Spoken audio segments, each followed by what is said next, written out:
हाय मैत्रिणींनो, आज आपण नॅचरल पद्धतीने मेहंदी भिजवणार आहोत आणि ती सर्व टिप्स सहित तुम्हाला सांगणार आणि दाखवणार आहे कशी भिजवायची आणि कशी लावायची ते.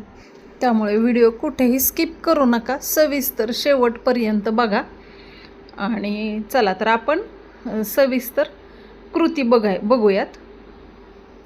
तर मेहंदी भिजवण्यासाठी मी 2 ग्लास पाणी, 2 चमचे मेथी, 2 चमचे चहा पावडर, 10-12 जास्वंदीची फुलं, 1 पान कट केलेलं कोरपडीचं आणि अर्धा बीट घेतलेला आहे. 8 ते 10 लवंगा घेतलेल्या आहेत. लवंगा कशामुळे घेतलेत तर तुमच्या डोक्यात खाज येऊ नये आणि डॅन्ड्रफ होऊ नये आणि फिल्टरचं पाणीसुद्धा घ्यायचं आहे. तर फिल्टरचं पाणी का घ्यायचं आहे तर फिल्टरच्या पाण्याने बऱ्यापैकी आपल्या केसांचे प्रॉब्लेम कमी होत असतात आणि आवळा पावडर टाकून घ्यायची. आता हे कितपत शिजवायचं आहे तर हे अर्ध होईपर्यंत बघू शकताय तुम्ही.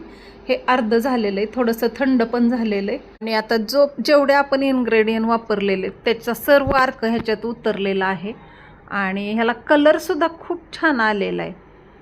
इथे तुम्ही बघू शकताय हे सर्व गाळून झाले आणि याला कसला भारी कलर आलेला आहे. तो केसांसाठी खूप चांगला आहे. मेहंदीसाठी मी प्रेम दुल्हन घेत असते प्रत्येक वेळी आणि मी स्वतःही आणि माझ्या क्लायंटला सुद्धा. तर हा वरती चोथा उरलेला आहे तो सुद्धा चुरून घ्यायचा आहे आणि कमी पडलेलं पाणी त्याच्यात टाकून ते सुद्धा चांगलं विसळून घ्यायचं आहे आणि ते सुद्धा पाणी वापरायचं आहे. तर आता ही मेहंदी भिजवायची आहे. खूप छान पद्धतीने कलर येतो, केस सुळसुळीत होतात, काळेभोर होतात, लांब सडक होतात, केसांना फुटे येत नाहीत. मेहंदी भिजवून झाल्यानंतर ह्याच्यात खोबरेल तेल 2 चमचे घालायचे आणि हे झाकून ठेवायचे 1 रात्र आणि 1 दिवस. आता दुसऱ्या दिवशी ही मेहंदी अशा पद्धतीने झालेली आहे. क्लायंटनी आजच सांगितलेलं तेव्हा दुसऱ्या दिवशी ही मेहंदी रेडी झाली. त्यांना पण मी शॅम्पू करून येण्यासाठी सांगितलेलं, कारण केस मळलेले नसायला पाहिजेत. त्यांना पार्लरच्या चेअरवरती थोडंसं अनकम्फर्ट वाटत होतं, त्यामुळे मी परत स्टूलवर घेतलं त्यांना. आणि हे बघा, बरोबर मध्यभागीचा पार्ट घ्यायचा आहे आणि एकदम थोडे केस घ्यायचेत आणि असं पार्ट टू पार्ट डिवाईड करून हे असं स्काल्पला लावायचे आणि लेंथला सुद्धा एवढं छान लावायचे की आपले जे केस असतात ना ते मेहंदी शोषून घेतात. मेहंदी असो, केमिकल कुठला पण डाय असो किंवा खोबरेल तेल तुम्ही कुठलं लावताय ते असो, ते शोषून घेतल्यानंतरच त्या केसांना कलर येतो. त्यामुळे लेंथला खूप छान असं लावायचे आणि थोडे पार्ट घेऊन केसांचे स्काल्पला अगोदर आणि लेंथला नंतर असं लावून घ्यायचं. एवढा छान रिझल्ट आहे. त्यामुळे मी तर 15 ते 20 वर्ष झालं हीच मेहंदी लावते आणि क्लायंटसुद्धा आत्ता माझे केस बघून, माझे केस तुम्ही मागे व्हिडिओत बघितलेले आहेत की मला पण आणि क्लायंटला पण मेहंदी लावलेले रिझल्ट कसले भारी आलेले आहेत. आणि त्यामुळेच तर मी मेहंदी लावते, ते जेणेकरून माझ्या केसांना कधी फाट्या फुटत नाहीत, माझे केस ड्राय होत नाहीत.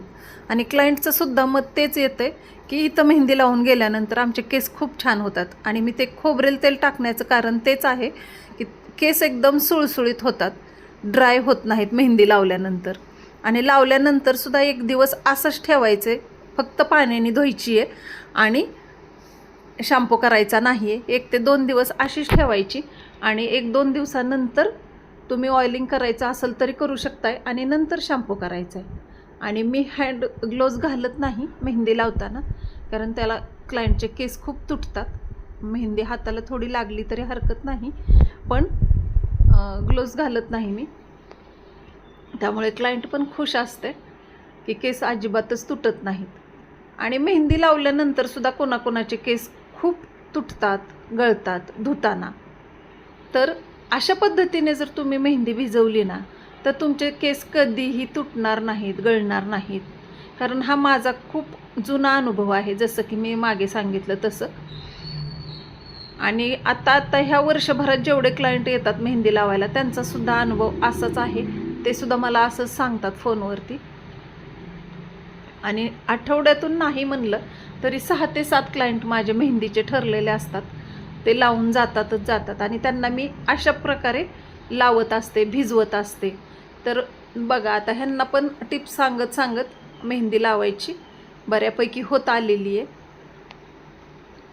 आणि एवढा छान आंबाडा करायचा आहे त्याचा की ते नंतर हल्ले नाही पाहिजेत. आणि फॅन खाली उन्हाला बसून अजिबात मेहंदी सुकवायची नाही.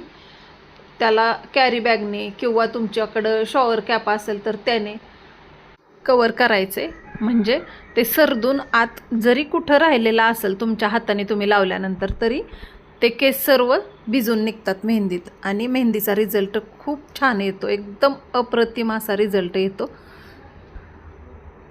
त्यामुळे केस मोकळे, म्हणजे मेहंदी लावल्यानंतर डोकं मोकळं सोडायचं नाही, त्याला ते कवरच करायचं. आणि जेव्हा ओघळ यायला लागतील 1 तास 2 तासात तेव्हा मेहंदी धुवून टाकायची आहे.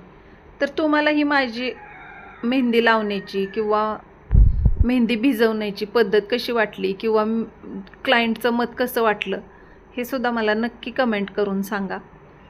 आणि भेटूया आपण अशा छोट्याशा व्हिडिओ. तोपर्यंत चॅनलवर नवीन असाल तर सबस्क्राईब करा, व्हिडिओ आवडलेला असेल तर लाईक करा, शेअर करा. कमेंटमध्ये मला सांगा की तुम्ही कुठली मेहंदी लावता आणि हा व्हिडिओ तुम्ही कुठून बघताय.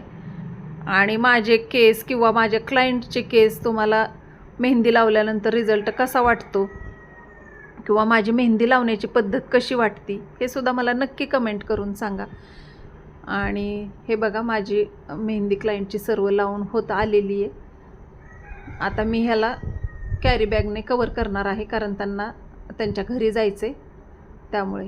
आणि आपण सुद्धा अशा छोट्याशा कामाच्या व्हिडिओत भेटूयात जो की खूप कामाचा असतो.